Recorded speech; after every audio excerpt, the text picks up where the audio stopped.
Welcome back viewers.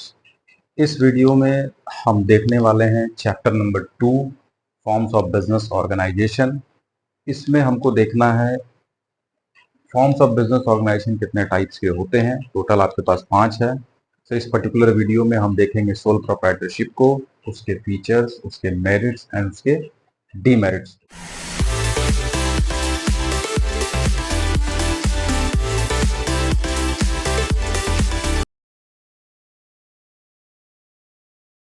हमने अपना business studies class 11 का जो सीरीज चालू किया था, जिसमें हमने चैप्टर 1 पूरी तरीके से ब्रीफली डिस्कस कर लिया था।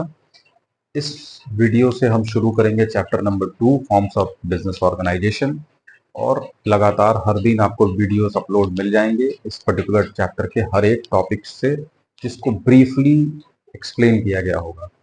तो चलिए अभी का हम शुरू करते हैं सोल प्रोप्राइटरशिप से। सोल प्रोप्राइटरशिप के दो नाम हैं, इसमें दो वर्ड छुपे हुए हैं। एक तो है आपका सोल, दूसरा है आपका प्रोप्राइटरशिप, जिसमें सोल का मतलब होता है सिंगल, ठीक है, और प्रोप्राइटर का मतलब होता है ओनर। तो सिंपल तरीके से कह सकते हैं कि सोल प्रोप्राइटरशिप एक ऐसा बिजनेस है जहां पे सिंगल ओनर हो। कौन हो? सिंगल ओनर, यानी अकेला व्यक्ति वही मालिक हो। और आपको मालूम ही है, जब अकेला व्यक्ति मालिक होगा तो अकेला व्यक्ति पूरे प्रॉफिट का फायदा उठाएगा, और साथ ही साथ he is only the person who will beer all the risk. ठीक है, दोनों चीजों की यहाँ बात होगी। अब डेफिनेशन की अगर करें हम बात, तो डेफिनेशन में देखिए क्या लिखा है। A business owned, managed and controlled by single owner. Same यही चीज है, यानी कोई एक ऐसा बिजनेस जिसको ओन्ड किया गया। ओन्ड मतलब उसका ओनर, उसका मैनेजमेंट और उसका कंट्रोलिंग, ये तीनों चीज जो है कोई सिंगल ओनर कर रहा हो, मतलब कोई सिंगल आदमी कर रहा हो, तो वैसे टाइप के बिजनेस को हम क्या कहते हैं? Sole proprietorship. अब इसमें कुछ चीजें और बताई गई, जैसे ये कहाँ ज्यादातर देखे जाते हैं, तो ज्यादातर ये देखे जाते हैं पर्सनलाइज्ड सर्विसेज में। पर्सनलाइज्ड सर्विसेज का मतलब जहां आप खुद ही उस सर्विस के मालिक हो, मतलब कि आपका ही सोल यूटिलाइजेशन से ही वो बिजनेस चल रहा हो। आप नहीं है, बिजनेस खत्म।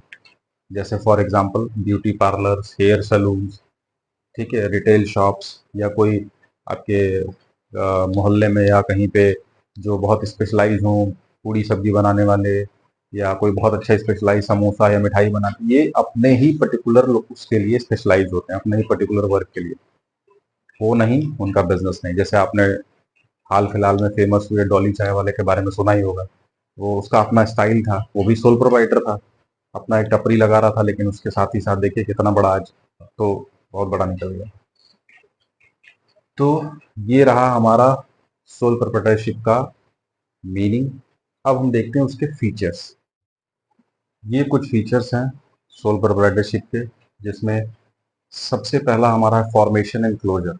ये बहुत सिंपल है, क्योंकि सोल प्रोप्राइटर अकेला व्यक्ति होता है, सिंगल ओनर, जैसे हमने ऊपर पढ़ा है, सिंगल ओनर होता है। तो यहाँ पे फॉर्मेशन के समय भी उसे कोई भी दिक्कत नहीं होती, क्योंकि पेपर वर्क वगैरह नहीं होता, कोई लॉ नहीं है यहाँ पे, नो लॉ है। मतलब हार्डली कोई लॉ है जो गवर्न करते। जैसे पार्टनरशिप के लिए पार्टनरशिप एक्ट 1932 है, कंपनीज के लिए कंपनीज एक्ट 2013 है। तो यहाँ ऐसा सच कोई लॉ है नहीं फिलहाल, तो इसलिए ये आराम से ओपन कर सकते हैं। साथ ही साथ इनको जब भी बिजनेस बंद करना हो, easily they can close their business. तो एक तो इनका पहला फीचर ये हो गया। दूसरा फीचर बोलता है लाइबिलिटी के बारे में।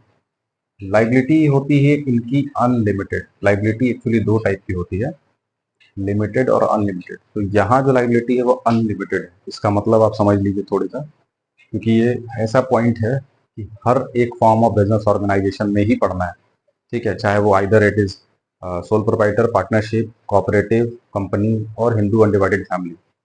लिमिटेड लाइबिलिटी का मतलब क्या होता है कि the business which have limited liability means that if any loss or any kind of things occur to the business, then the business only have to bear the risk।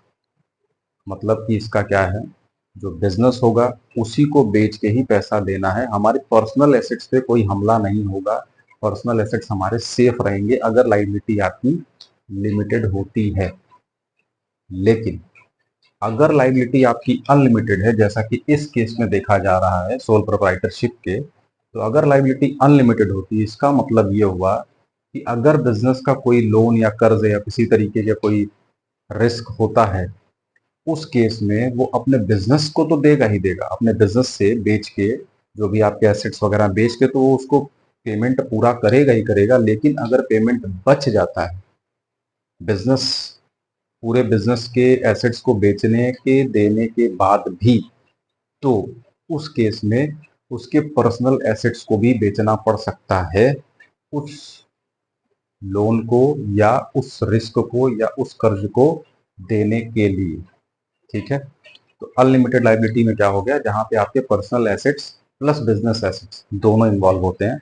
Limited में केवल business assets ही involve होते हैं। Clear.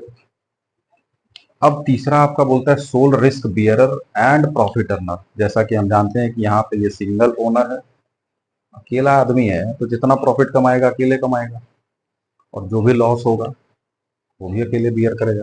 बहुत सारे examples ऐसे हैं जो single single हैं, जो आज बहुत हाई लेवल पे हैं। ठीक है, आप यूट्यूब की बात करें तो PW क्लासेस देखिए कितना हाई लेवल पे हैं। तो ये तमाम चीज़ें हैं। और जो भी नुकसान होगा, अकेला आदमी है तो अकेला, पार्टनरशिप में क्या होता है, नुकसान हुआ तो बट गया, तो आपको कम बियर करना पड़ा, प्रॉफिट भी हुआ तो बट गया, आपको थोड़ा मिलता भी कम है। यहाँ तो प्रॉफिट हो गया अगर, तो पूरा मजा आप ही का है। फिर है नो सेपरेट एंटिटी। देखिए, ये आपका कॉन्सेप्ट है, आपका accounting concept, business entity concept accounts में आपका है बेसिक में। बिजनेस एंटिटी कॉन्सेप्ट क्या बोलता है कि ओनर और बिजनेस अलग अलग होते हैं। ठीक है, ये कंपनी फॉर्म में होता है बेसिकली। ओनर और बिजनेस अलग अलग होते हैं, जिसका मतलब कि अगर कोई कर्ज या कोई भी ड्राइंग या कुछ भी चीज़ अगर ओनर के ऊपर है, तो उससे बिजनेस को कोई दिक्कत नहीं, बिजनेस से नहीं लिया जाएगा। और बिजनेस में अगर है तो ओनर में नहीं। यानी बिजनेस अगर अगर ओनर जो है पैसा निकालना चाहता है बिजनेस को, तो उसको आर्टिफिशियल पर्सन मानता है और उससे वो ड्राइंग के रूप में पैसा निकाल सकता है। ऐसा नहीं कि हमारा ही बिजनेस है चलो निकाल लिए पैसा, ऐसा नहीं होता है अगर वो लीगल एंटिटी कॉन्सेप्ट को फॉलो करता है। ठीक है, यहाँ लिखा गया नो सेपरेट एंटिटी या नो सेपरेट लीगल एंटिटी। इसका मतलब यहाँ बिजनेस और ओनर दोनों सेम है। आपको जो भी पैसा चाहिए वो आप बिजनेस से निकालिए, आप ही का बिजनेस है, तो सेपरेशन नहीं है। बिजनेस गया, ओनर गया, ओनर गया, बिजनेस गया। समझ रहे बात। तो यहाँ पे दोनों एक दूसरे से जुड़े हुए हैं। उसी तरीके से हमारा है लैक ऑफ बिजनेस कंटिन्यूटी। देखिए, इसमें क्या बोला गया कि ये बिजनेस ज़्यादा लंबे समय तक कंटिन्यू नहीं कर सकता, मतलब जनरली देखा गया नहीं कर पाता है, क्योंकि ये सिंगल आदमी के हुनर और जो भी उसके टैलेंट है उसके बेसिस पे होगा। जैसे मान लीजिए फॉर एग्जांपल, एक आपका हेयर सैलून है। ठीक है, वो जो वहाँ पे व्यक्ति है, जो बंदा काट रहा है बाल, वो बहुत बढ़िया आदमी है, और उसके वजह से ही उस दुकान पे भीड़ लगती है। अब बाय द वे, हो सकता है कोई नेचुरल कॉज हो गया, या कोई इलनेस हो गया, हेल्थ इश्यूज हो गए, या किसी अदर प्रकार की, या डेथ हो गया, इंसैनिटी हो गया, या इम्प्रिजमेंट हो गया, मतलब कुछ भी अगर ऐसा कंडीशन होता है, वैसे केस में दुकान बंद। क्यों? क्योंकि उसी के बेसिस पे दुकान चल रही थी, वही मालिक था, वही नहीं है तो दुकान कैसे चलेगा। ठीक है, तो ये इसका है कि बिजनेस ज्यादा दिन तक कंटिन्यू नहीं कर पाता है। आखिरी बोला गया कंट्रोल। तो कंट्रोल भाई पूरा का पूरा कंट्रोल किसके पास रहता है? सिंगल ओनर के पास। यहाँ कंट्रोल आपका डाइल्यूट नहीं होता, डिस्ट्रीब्यूट नहीं होता। पार्टनरशिप में क्या होता है, कंट्रोल बढ़ जाता है, जितने पार्टनर उतने कंट्रोल बढ़ गए। यहाँ क्या है, सिंगल आदमी है, जो करना है वो अकेले सोचेगा, अकेले करेगा, किसी से कंट्रोल के लिए उसको झिकझिक नहीं करना पड़ेगा कि हमको कोई डिसीजन लेना है तो चार पहले जितने पार्टनर से सबसे पूछो। सिंगल आदमी है, बिंदास डिसीजन लेगा। चलिए अब देखते हैं इसके मेरिट्स और डिमेरिट्स। पहले हम देखते हैं मेरिट्स की तरफ। इसके कुछ 4-5 मेरिट्स हैं, कुछ 3-4 डिमेरिट्स हैं। पहला मेरिट आपका बोलता है क्विक डिसीजन मेकिंग, जिसका मतलब अकेला आदमी रहेगा तो डिसीजन कैसे बनाएगा, तेज बनाएगा धीरे बनाएगा? ऑब्वियसली तेज बनाएगा। तो पहला डिमेरिट, पहला आपका मेरिट ये हो गया कि क्विक डिसीजन मेकिंग, यानी डिसीजन आपका बहुत ही तेज बनेगा। दूसरा बोलता है कॉन्फिडेंशियलिटी ऑफ इंफॉर्मेशन। जो भी इंफॉर्मेशन आपके बिजनेस से रिलेटेड होगी, आप कोई बिजनेस कर रहे हो उसमें आपका ट्रिक क्या है, आप क्या यूज कर रहे हैं, वो सब आपका सब सीक्रेट रहेगा, किसी को शेयर नहीं हो पाएगा। लेकिन वही 3-4 लोग रहेंगे तो शेयर हो सकता है। सिंगल ओनर, सब सीक्रेट। फिर है डायरेक्ट इंसेंटिव। डायरेक्ट इंसेंटिव का मतलब यही होता है कि अगर प्रॉफिट ज़्यादा मिलेगा तो पूरा प्रॉफिट कौन लेगा? Single owner. पार्टनरशिप में प्रॉफिट अगर ज़्यादा हुआ लेकिन आपको ज़्यादा नहीं मिलेगा, बस आपको ज़्यादा हिस्सा मिल सकता है, पर वो भी बट जाएगा जितने भी पार्टनर्स रहेंगे। यहाँ क्या है, ज़्यादा प्रॉफिट, पूरा का पूरा डायरेक्ट इंसेंटिव किसे मिलेगा? तो सिंगल ओनर को। फिर बोला गया सेंस ऑफ अकम्प्लिशमेंट। इसका मतलब क्या होता है कि जैसे जैसे वो काम करता है वो अपने पर्सनल सेटिस्फैक्शन को भी पूरा करता है, क्योंकि अकेला आदमी है, उसको पर्सनली भी सेटिस्फैक्शन मिलेगा कि हाँ चलो ठीक है, हम इस बिजनेस को कर रहे हैं तो हम पर्सनली सेटिस्फाइड भी हैं, ये उसको फील आता रहता है इस टाइप के बिजनेस में। फिर बोला गया आपका easy ease of formation and closure. ये तो हमने फीचर्स में भी डिस्कस किया है कि यहाँ पे इजिली ये फॉर्म हो सकता है और इजिली इसका क्लोजर हो सकता है, बहुत इसमें दिक्कत नहीं होती है, क्योंकि इसमें रूल्स रेगुलेशन और लॉ एंड ऑर्डर, जो लॉ एंड ऑर्डर तो फॉलो करना है, लेकिन कोई पर्टिकुलर कोई एक्ट नहीं है, कोई पर्टिकुलर कानून नहीं है इसके लिए, तो पेपर वर्क वगैरह कोई झंझट नहीं है, आप आराम से खोलिए, आराम से बंद कर सकते हैं। ये तो हो गए मेरिट्स। अब डीमेरिट्स में देखते हैं। देखिए डीमेरिट्स में हमारे पास पहला है लिमिटेड रिसोर्सेस। रिसोर्स का मतलब यहाँ पे जो है वो है रुपया से, ठीक है। अब अकेला आदमी है, कितना पैसा होगा? एक दुकान खोलना है, 10,000, 20,000, 50,000, लाख, 2 लाख, 5 लाख होगा। लेकिन अब सोचिए 5 लोग हैं, सबके पास 5-5 लाख है, तो 25 लाख हो गया ना भाई। तो 25 लाख में आप बड़ा बिजनेस खोल सकते हैं, यहाँ 5 लाख में या जो भी होगा आप छोटा बिजनेस ही खोल पाएंगे। तो एक लिमिटेड रिसोर्सेस, इसकी एक कमी हो जाती है। दूसरा बोला गया लिमिटेड लाइफ ऑफ बिजनेस।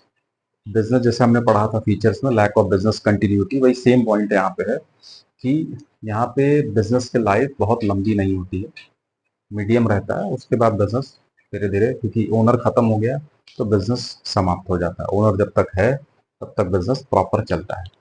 अच्छा, फिर हम देखते हैं अनलिमिटेड लाइबिलिटी। ये भी हमने डिस्कस किया फीचर्स में। अनलिमिटेड लाइबिलिटी क्या होता है कि अगर कोई लोन या कर्ज है बाकी, तो उस केस में जो ओनर है उसको बिजनेस से तो देना ही है, प्लस अपने पर्सनल एसेट से भी देना पड़ सकता है, ये भी ध्यान रखना होगा।